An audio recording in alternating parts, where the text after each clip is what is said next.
In addition to record companies and artists making money from all of those valuable areas such as sales, both in stores, physical sales of CDs, sale of digital copies on iTunes and Amazon and other areas, there's another very important source of revenue for record companies and artists that's starting to grow.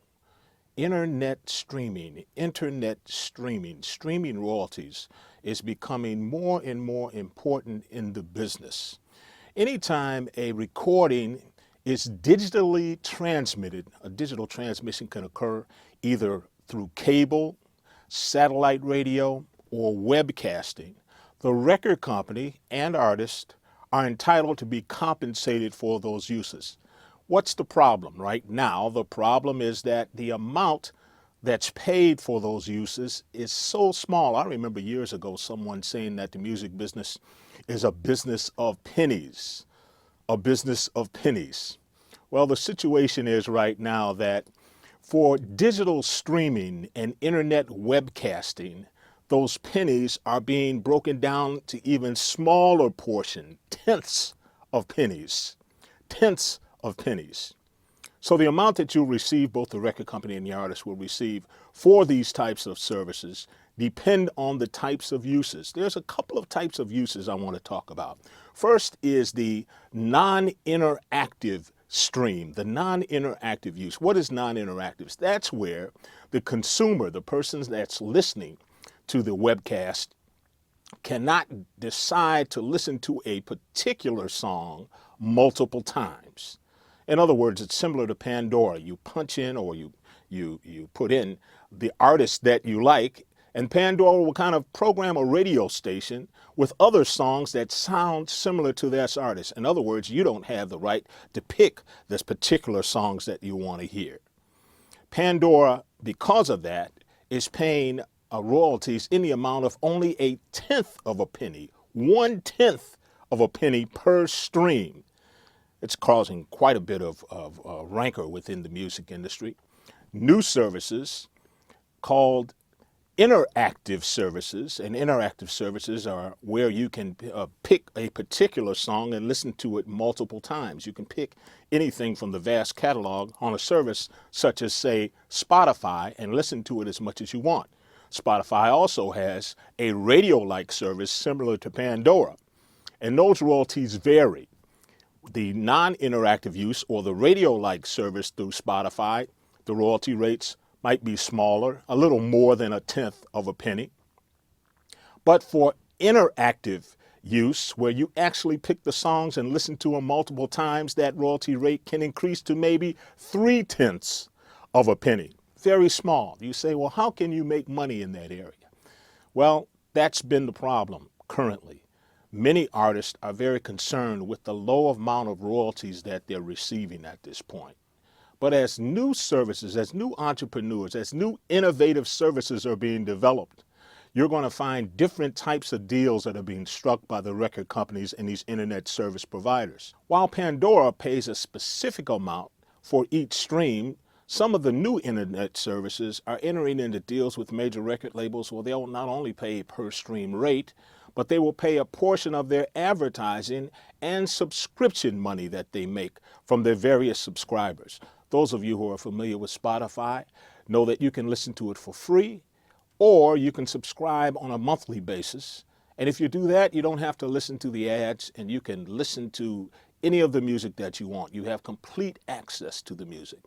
Most of the newer internet streaming services, both non-interactive and interactive, are basing their business model on an ad and subscription model basis. What do I mean by that? Well, they're selling ads that will play maybe every 3 or 4 songs, or they'll offer a subscription service where you can pay a monthly amount, and that will eliminate the ads, and you can play any of the music you want at any time. A lot of the record labels are entering into special deals, licensing their entire catalogs to these internet services, iRadio, Spotify, and they're receiving a percentage of the advertising and subscription revenue generated by these new services. And those royalties then are prorated according to the specific streaming of the songs in their catalog. Independent companies or artists can license their music to these internet services as well. And many of them use what are called aggregators like Nimbit, TuneCore, or CD Baby, who act as middle people who aggregate or put together a number of independent artists and license their music to these internet services. Of course, they get paid a fee for that, but it allows these artists to enter into the market of internet streaming. So while the internet streaming royalties are considered very low by a number of artists, they feel it's too low. As a matter of fact, a number of artists have refused to allow their music to be streamed because of the low royalties. The hope is that as the subscriber base grows, currently it's only a few million, but should it reach scale for these various services, maybe 50 million people or more, the amount of revenue available for these royalties to be prorated will grow as well, and artists, songwriters, and record companies will receive a fairer share of that income. Now, who accounts to the record company and the artist for the revenue generated from streaming services? Well, the RIAA, the Recording Industry Association of America, established a specific performance rights organization to handle these types of royalties. That organization is called Sound Exchange, and it's based in Washington, D.C. And every record company and every artist needs to register with Sound Exchange to receive their royalties from internet streaming and the digital transmission of their works. I'm always interested in artists receiving their fair share from the use of their recordings, and I'm happy to say that the recording labels, recording artists, and Sound Exchange came to an agreement years ago, making sure that the royalties generated from the digital transmission of recordings would be split between the artist and the record company in a fair and equal way. The breakdown is 50% to the record company, 45% to the featured artist, and 5% to the non-featured or session musicians or vocalists. So that money is paid directly to the record company, directly to the featured artist, and directly to the unions.